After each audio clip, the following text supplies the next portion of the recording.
कलयुग का अंत कैसे होगा?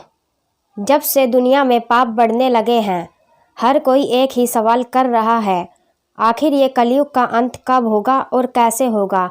तो आइए इस कहानी से जानते हैं इस सवाल का जवाब। श्रीमद् भगवत पुराण और भविष्य पुराण में कलयुग के अंत का वर्णन मिलता है। कलयुग में भगवान कल्कि का अवतार होगा, जो पापियों का संहार कर फिर से सतयुग की स्थापना करेंगे। कब होगा कलयुग का अंत? 3102 ईसा पूर्व 5 ग्रह मंगल, बुध, शुक्र, बृहस्पति और शनि मेष राशि पर 0 डिग्री पर हो गए थे। कलयुग तभी से प्रारंभ हुआ। अभी कलयुग का प्रथम चरण ही चल रहा है।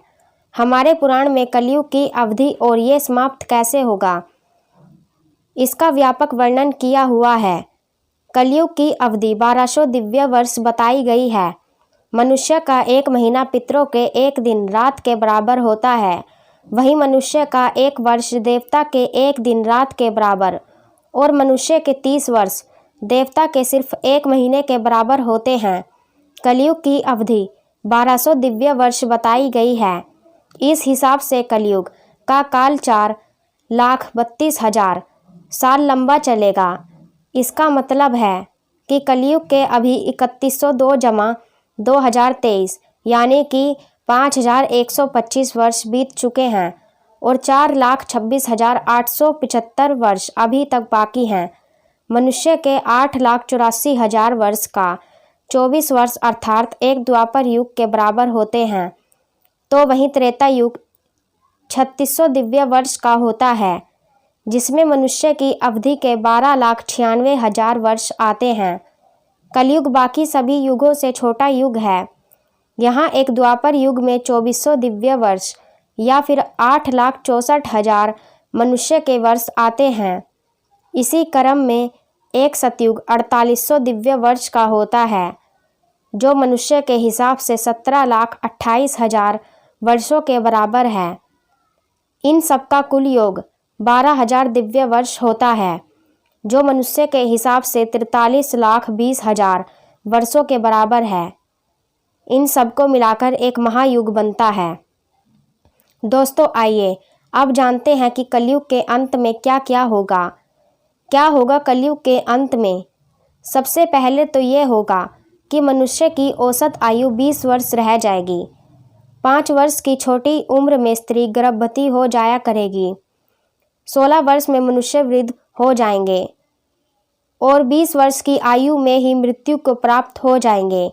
इंसान का शरीर घटकर बौना हो जाएगा।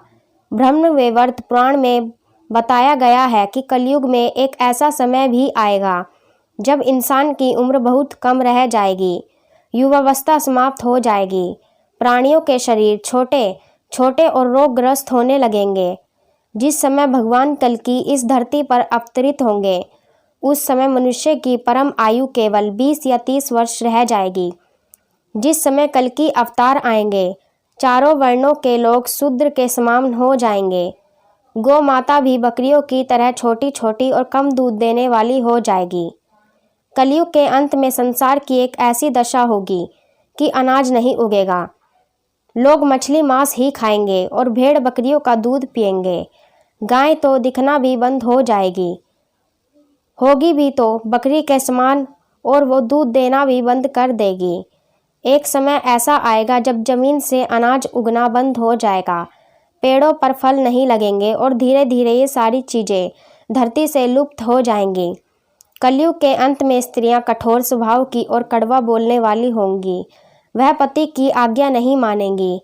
जिसके पास धन होगा उसी के पास स्त्रियां रहेंगी। मनुष्य का व्यवहार गधों जैसा केवल गृहस्थी का भार उठाने वाला रह जाएगा। लोग विषय भोग में लीन रहेंगे। धर्म क्रम खत्म हो जाएगा। मनुष्य जप रहित नास्तिक व चोर बन जाएगा। सब एक दूसरे को लूटने में लगे रहेंगे। कलयुग में समाज हिंसक हो जाएगा। भीड़ में लोग आएंगे और एक दूसरे मनुष्य की जान ले लेंगे। जो लोग बलवान होंगे उनका ही राज चलेगा। मानवता नष्ट हो जाएगी, रिश्ते खत्म हो जाएंगे। एक भाई अपने ही भाई का शत्रु बन जाएगा। एक हाथ दूसरे हाथ को लूटेगा। पिता पुत्र का और पुत्र पिता का वध करने में भी संकोच नहीं करेंगे। अपनी प्रशंसा के लिए लोग बड़ी बड़ी बातें बनाएंगे, फिर भी समाज में उनकी निंदा नहीं होगी। कलयुग के अंत में लोग शास्त्रों में विमुख हो जाएंगे। अनैतिक साहित्य ही लोगों को पसंद आएगा। बुरी बातें और बुरे शब्दों का ही व्यवहार किया जाएगा। स्त्री और पुरुष दोनों ही अधर्मी हो जाएंगे। स्त्रियां पतिव्रता धर्म का पालन करना बंद कर देंगी और पुरुष भी ऐसा ही करेंगे। स्त्री और पुरुषों से संबंधित सभी वैदिक नियम भी लुप्त हो जाएंगे। श्रीमद् भगवत के दूसरे खंड में कलयुग के धर्म के अंतर्गत श्री सुखदेव जी परीक्षित जी से कहते हैं, जो जो घोर कलयुग आता जाएगा त्यों त्यों धर्म, सत्य, पवित्रता, क्षमा, दया, आयु, बल और स्मरण शक्ति भी खत्म होती जाएगी। महाप्रलय भूतकाल तक सूखा रहने के बाद कलयुग के अंतिम समय में बहुत मोटी मूसलाधार बारिश होगी, जिससे चारों ओर पानी ही पानी हो जाएगा। समस्त पृथ्वी पर जल ही जल होगा। इसके बाद 1712 सूर्य उदय होंगे और उनके तेज से ये पृथ्वी सूख जाएगी। कलयुग के अंत में भयंकर तूफान और भूकंप आएंगे। लोग मकानों में नहीं रह पाएंगे। लोगों को गड्ढे खोद कर रहना पड़ेगा। धरती की सतह का 3 हाथ हिस्सा अर्थात लगभग 5 फुट नीचे तक धरती का उपजाऊ अंश नष्ट हो जाएगा। महाभारत में कलयुग के अंत में प्रलय होने का जिक्र है, लेकिन ये किसी जल प्रलय से नहीं बल्कि धरती पर लगातार बढ़ रही गर्मी से होगा। महाभारत में वन पर्व में उल्लेख मिलता है कि कलयुग के अंत में सूर्य का तेज इतना बढ़ जाएगा कि 7 समुंदर और नदियां सूख जाएंगी। संपर्क नाम की अग्नि धरती को पाताल तक जला देगी। सब कुछ भस्म हो जाएगा। इसके बाद फिर 12 वर्षों तक लगातार बारिश होगी, जिससे सारी पृथ्वी जलमग्न हो जाएगी। दोस्तों, हमें उम्मीद है कि आपको ये कहानी पसंद आई होगी। आपका एक शेयर और लाइक हमें आपके लिए एक नई कहानी लाने के लिए प्रेरित करता है। ऐसी ही कहानी के बारे में जानने के लिए हमारे चैनल को सब्सक्राइब जरूर करें। राधे राधे, जय श्री कृष्णा।